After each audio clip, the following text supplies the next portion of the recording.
This is the Ridiculously Amazing Insurance Agent podcast hosted by me, Kelly Donahue-Piro. This show is for growing agencies looking to maximize their biggest investment, their people. We mash up our 3-minute videos from the previous week, all with tips on how to be ridiculously amazing at insurance sales, retention, processes, marketing, running in an agency, and time management. If you want them daily, like us on social media as they're posted. But let's get started. Hi, everyone. Kelly Donahue-Piro here. Grateful that you're either watching or listening on our podcast for our 3-minute mashup, because this week's all about time management. As many of you know, we're relaunching our AppX time management course, and it's available for one time only for purchase, or you could subscribe in our school, but we're covering everything. We really rehashed this after COVID times as people became more comfortable with technology and different work environments, and that's why it's so important to me. But in this section, we kind of go over busy and slow season. So when people tell you, oh, it's busy season, it's busy season, it's busy season, I also want you guys to think, hey, if there's a busy season, there's a slow season. Next up is time off plans. A lot of agencies just don't have a good plan for time off. People call out sick, no one's readjusting activities in the management system or checking their email. It's kind of like, well, we'll just catch the falling knives out of the sky as they come down. And that's really hurtful to your customer experience, but also to the person coming back who maybe isn't feeling well and now coming back to a huge mess. Then we go into time blocking, super controversial. When we talk to agencies about it, it's a very touchy subject. Maybe they tried it, it didn't work. They think it's not for them. They're concerned about what happens, if a client calls in, and we're big advocates of it, but you do need a good plan. And that's something we're going to talk about. And the last one is cell phone use. The number one activity of adults is unlocking their cell phone. It's a huge distraction for many people. A lot of people don't have the discipline. Even I sometimes struggle with it, of how do we go ahead and use the cell phones appropriately. And so it can be a hard thing if you're in a managerial role and you're thinking to yourself, well, let's see, I've got all these people say they can't get their work done, but then I look out here and they're doing this on their phones. Even a slight break of concentration can mean a lot. And then you got to remember, if you save 5 minutes a day, it adds up. It's 21.7 hours a year. So this is why you want to make sure that you're always focused on little things that add up. So we're going to keep the time management love alive for next week too. So hopefully you and your team can watch it. But without further ado, let's hop on to the first video. So busy and slow season actually came as I was hired to help an agency that said, hey, we're approaching busy season and we want to know what to do. And I started looking at it. I'm like, well, you're not actually really in your busy season. Like, what do you mean? The numbers don't support it. And so as we kind of worked on it, we realized there's a busy season and there's a slow season, but we have to be prepared for both. And for many agencies, busy season also coincides with vacation time and time off, making the agency put under even more strain. So listen to this video so that we can go ahead and share with you our best practices. Hi, everyone. It's Kelly Donahue-Piro here for your time management tip. We're going to focus for 2 weeks, not one, but 2 weeks on time management strategies in conjunction with the relaunch of our course on time management for agencies. Because since I was 18, all I've ever heard is how busy we are in insurance. And to me, busy is just not a plan. So we want to deliver exact training, scripts, role play videos. How do you find more time in insurance and we stop running around so busy? So today's tip is actually a strategy. It's something that as an agency you need to embrace, and that is looking at the seasonality in your book of business. So if you have this block of business, there will be times where it's busier and slower. And I don't like the word busy, so we're going to replace that with the word productive. So when you're in your productive season, think of it like accountants during tax season, right?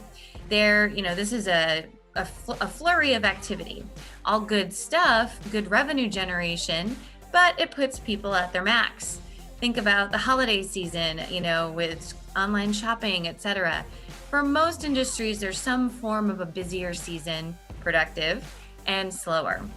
But in agencies, we don't always look at it that way. So we recommend that every agency run a book of business report and break it down by person, by division, etc. to see, let's find out when our times of the year are that we're just going to have a lot more on our plate.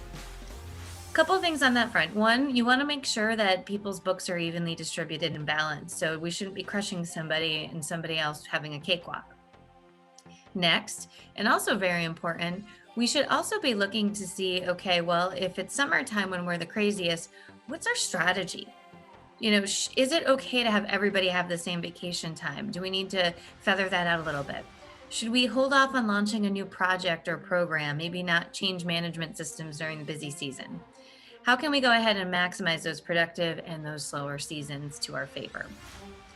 And the other thing that you want to do is communicate it to your team. When everybody knows that's what's happening, they see light at the end of the tunnel. Now, generally, it's going to be heavily focused around renewals, and renewals usually are coming, due somewhere 30 to 30 days in advance. That's when the bulk of the work happens. Maybe personal lines a little closer than that. So you really should be geared up and get people excited and get excited to hit goals and hit metrics during those timeframes. For sales, obviously, if there's a slower season, you want to find alternate lead sources as well. So you kind of balance that out. But the bottom line is that we can't just go ahead and say, oh, it's busy.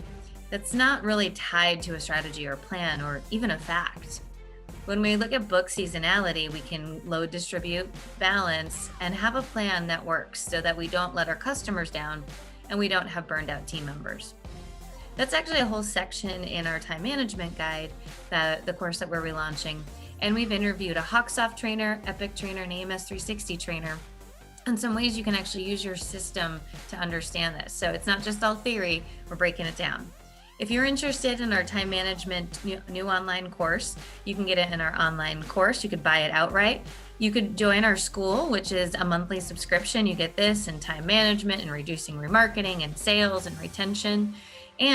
Or we also have some other programs you get to work directly on me. So I'm making sure you're managing your time correctly.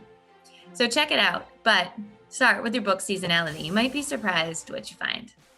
We all know people are going to take time off. In fact, we encourage it. And there's two types of time off, planned and unplanned. The problem is that there's so many agencies, there's not a great plan when somebody takes time off, in either bucket.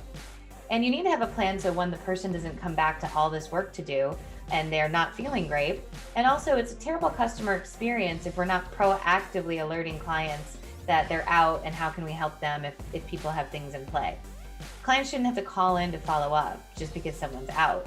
So you need a strategy. And in this 3-minute video actually go over it. In our time management course, we actually have a whole time off checklist that will help you keep efficient and effective in this area. So now we're into the second tip we have for time management. As you know, we're launching our new time management course. We're going to make all these videos until the end of April, all about time management. And this one is one that's a little tricky because I don't think a lot of people identify this as time management. But let me break this down for you.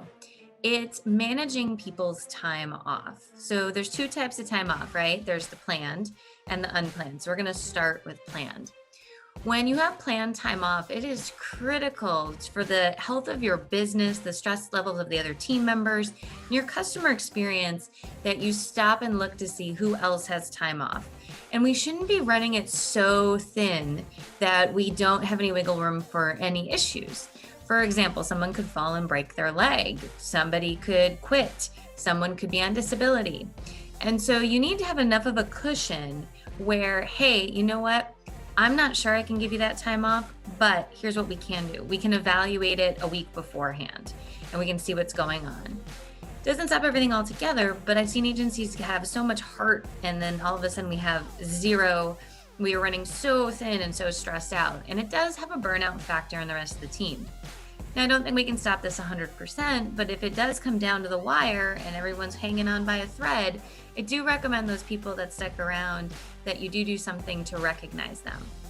But before someone goes out, there should be a checklist. Okay, did you set up your voicemail? Did you clear out your emails? There should be no emails in their inbox when they go, because people should not be scrambling. We're going to talk about notebooks again, but there shouldn't be notebooks. There should be nothing on their desk. Everything should be in the system, should be in there anyway, real time. But if it's not the case, everything should be clean so that everyone can operate efficiently and effectively.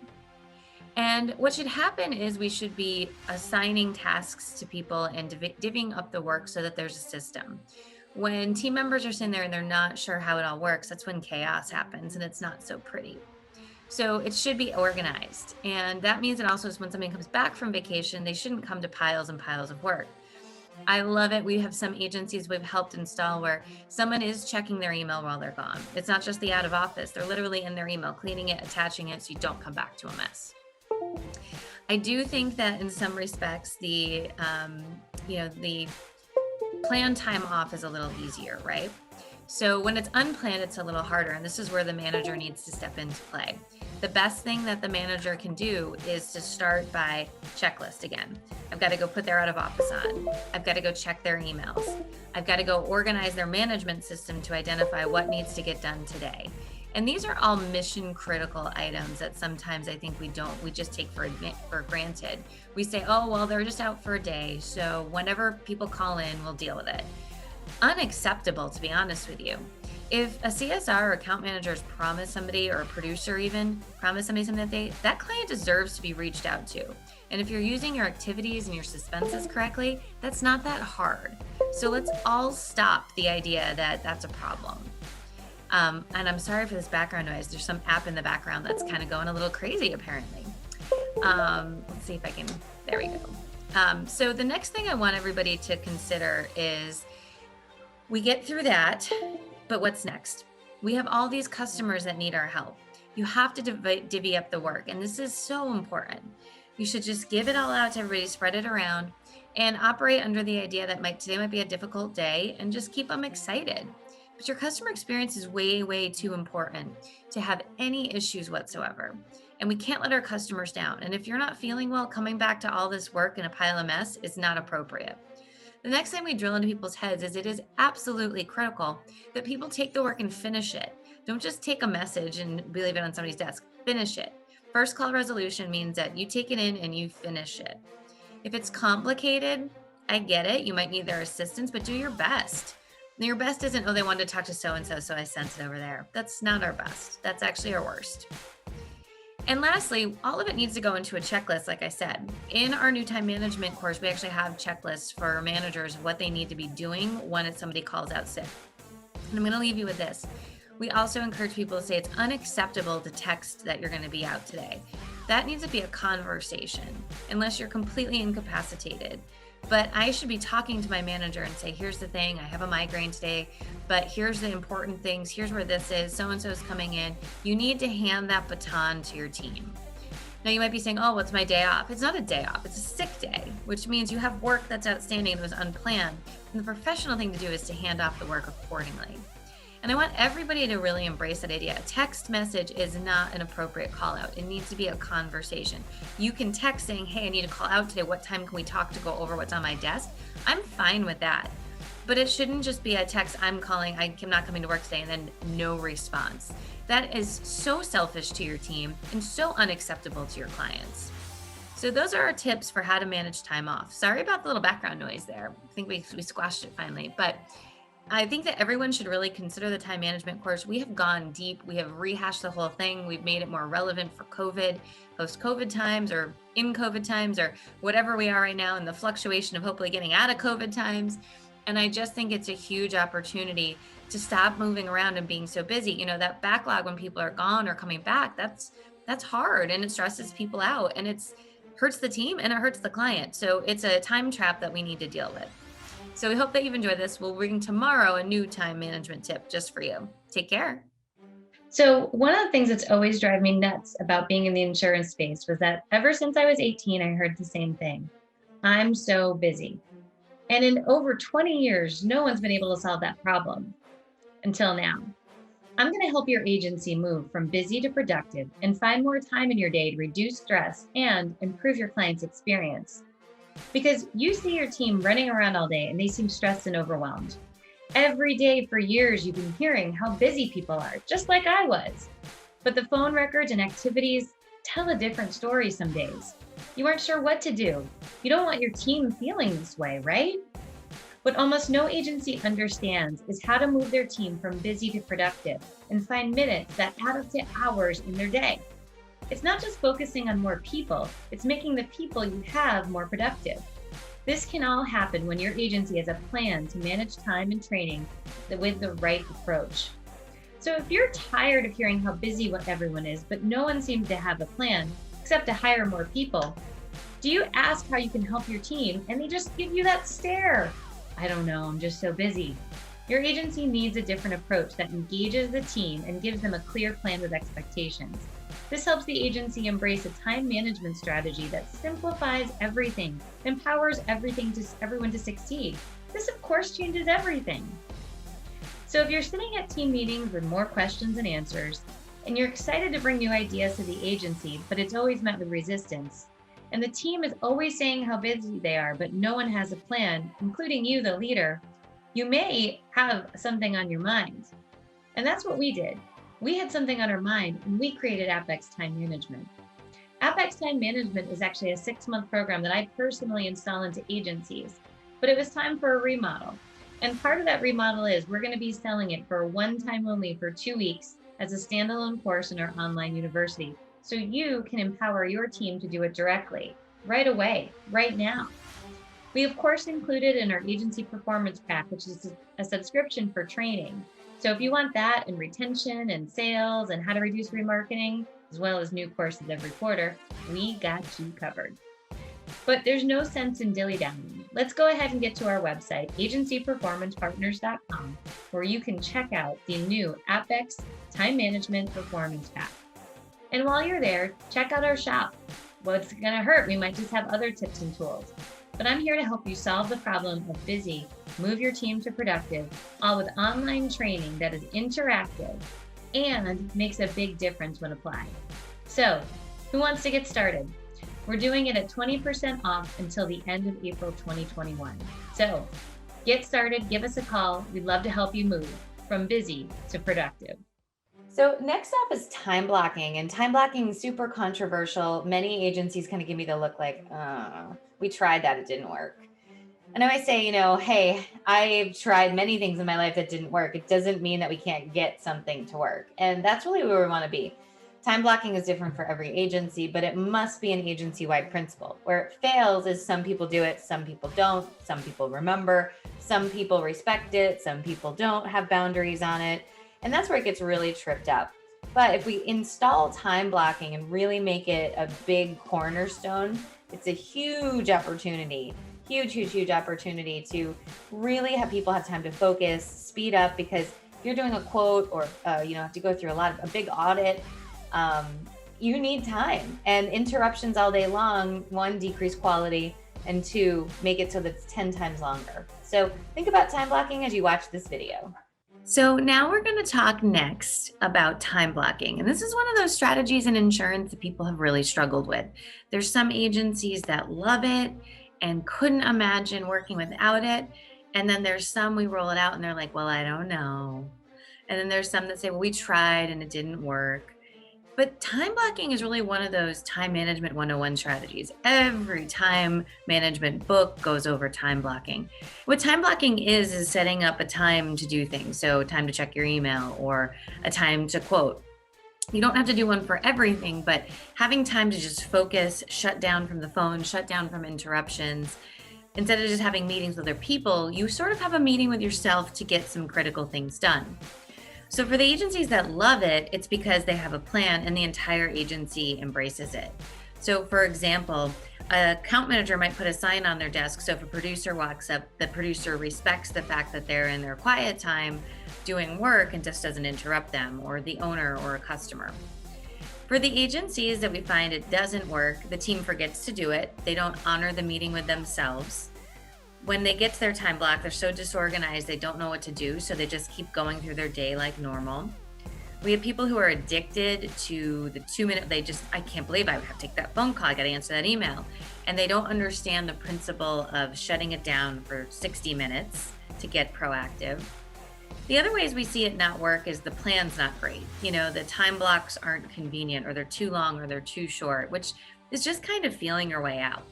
But the biggest reason we see people don't do it is because, spoiler alert, some people just like being busy, and the idea that we're trying to help them doesn't matter. Time blocks are critical. They do take some getting used to, number one, and there's a grace period of 30 days, like get into it, and then it's kind of like, hey, we gotta commit. But if you don't commit to doing it, and one person feels guilty about doing it, one person doesn't, The agency has to be involved because the receptionist or director of first impressions has to know about it, the owner, the producers, so they can't get there. And honestly, the biggest thing is it takes self discipline. You have to discipline yourself to take it, remember, put it in your calendar, and have a plan for that time block to get the most out of it.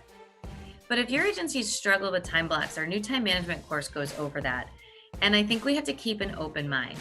Imagine if twice a week you had 60 to 90 minutes to focus on remarkets or new business quotes or audits or something complicated. When something comes in, you can put it in that block versus it's stressing you out, saying, I got to do it. But I keep getting interrupted. And the interruptions are what causes us to make mistakes, to get backlogged, and we're going back and forth to the same thing. It just takes longer. So under the idea of slow down to speed up, time blocks really, really do work when worked correctly in an agency. So if it's failed for you in the past, it might be a good time to revisit it, but under a different plan. And if it starts to get a little scratchy and funky, it seems like it's not working, don't throw the baby out with the bathwater. Instead, figure out how to modify it to work for you. So if you're interested in time blocking, check out our Apex time management course. We're relaunching it, we've scrubbed it up, redid it for post-COVID times, and we're doing a special on it until the end of the month. So hopefully we see you in it. And if you have any questions, let us know. This next video is probably going to get me hated by many people because it's all about cell phone use. And as adults, we're not good at professional cell phone use. We often are distracted. It lights up all the time. And I'm an advocate that agencies have a strong cell phone policy that they enforce. That's the key. Many agencies have a cell phone policy. It goes unenforced. And so if you're struggling where you see a lot of people on their phones, but they can't get their work done, then this is the video for you. So I'll stop talking so you can go ahead and watch it. So one time management tip I want to talk a little bit today is super controversial, and there will be some people who hit stop on this video right now and say, oh no, she didn't say that, but I'm saying it. Guys, glowing boxes of cell phones are a huge distraction. I'm going to preface this. Owners, producers, they're doing business on these cell phones. That's a different component. Now that can get abused too, just like email can get a lot of personal crap in it. We got to be careful with that. But I'm talking about cell phones on desks, cell phones laying around. There is no reason why in insurance we need to have this hanging out. Now, some people are going to say, that's so traditional, Kelly. That's not towards our culture. Everything's fine unless it's a problem. But when people are backlogged saying, I'm so busy, they're not getting into their work and their cell phone's an issue, I can't tell you how important this is. Couple notes. One, every time this glowing box here bings, lights up, buzzes, dings, it breaks your concentration because you want to see we're addicted to these things. The number one activity of Americans is unlocking our cell phones. So when that lights up, Facebook message, news message, weather alerts, can you pick up milk? We're now taking time away from the client. I believe cell phones should be in a desk drawer and only taken out at breaks or lunches or checked just very briefly periodically. Here's the other thing. If you were at your kid's school and your teacher was teaching and they were texting in between lessons, how would you feel about that? You would be ticked, mad, right into that principal's office, screaming up your storm. So why, when we're protecting what people work hard for, is it acceptable for us? It's not. And the other thing too is it's not fair to the team. We see people doing this all the time. Cell phones are a problem. They're texting, huge issue. You need to set up boundaries if you want to be a professional. My husband literally knows not to text or call me during the day unless someone's bleeding, we won the lottery, or there's a serious problem. And that's all we do until 5 o'clock. We don't text each other all day, this, that, and the next thing. I know a lot of people are saying, well, Kelly, I've got kids. They need me. Here's the great news. My mom was a school teacher. She couldn't get us during the day. We had a whole system set up. I had a neighbor, I had grandma, I had an aunt, and we checked in with them. And here's the other thing. If there is an emergency, a school emergency, and you're on the phone with a client, you're not picking up your cell phone, but the front desk can get you. And so you have to really be smart about some of these things. But cell phones are a distraction because most of us just don't have the discipline to put it away and not look at it. It's even hard for me a lot of times. I got rid of my Apple Watch because it was too much of a distraction. I should have just done those settings, I get it. But it was just knowing it was there and I could just glance at it was too much. I just needed it to go away. And so those are my tips on cell phones. So if we think cell phones are not a problem, check yourself, because if you go ahead and you take a look at your screen time during the work week, you might be surprised. If you go ahead and say, how many times did I unlock it? You might be surprised. And you might be thinking it's 10 seconds here, 10 seconds here. Remember, 5 minutes saved a day adds up to 21.7 hours a year. That adds up. No one thinks the little things adds up, but they do. And that's what we're trying to get to with this time management course. You have to check it out. You have to think about this. If your team is talking about busy, we have some solutions. You got to slow down to speed up to take the course, but we also address cell phone use in there. We'll see you soon. So those were our 4 time management tips. We're going to keep going again with another 4 next week. All of these are covered in our new online class on how to have time management in an agency. And this is just really good content. I mean, completely rehashed it. We've got checklists, we've got scripts, we've got everything to help people save time, because we're not going to find hours in our day. But if we can limit walk-ins, if we can limit payments, if we can go ahead and find ways to use technology, if we can use our systems adequately, that's huge. And in our upcoming podcasts, and we might have already put some together already, actually, we're interviewing a trainer from Angela Adams on AMS 360, Hawkstop Stephen Harrington, and Epic Sue Good, where I've actually interviewed them so that they talk about the time management strategies in your specific system. So please make sure you're listening to that, because there's so many great things that are happening in these systems that a lot of times we don't know about. And that's why we have to step up to that plate. So thank you guys so much. Take a look at our time management course online. Again, we're doing a special just till the end of April 2021. And we cannot wait to welcome you as a new student and help you work on managing your time inside an insurance agency. Take care.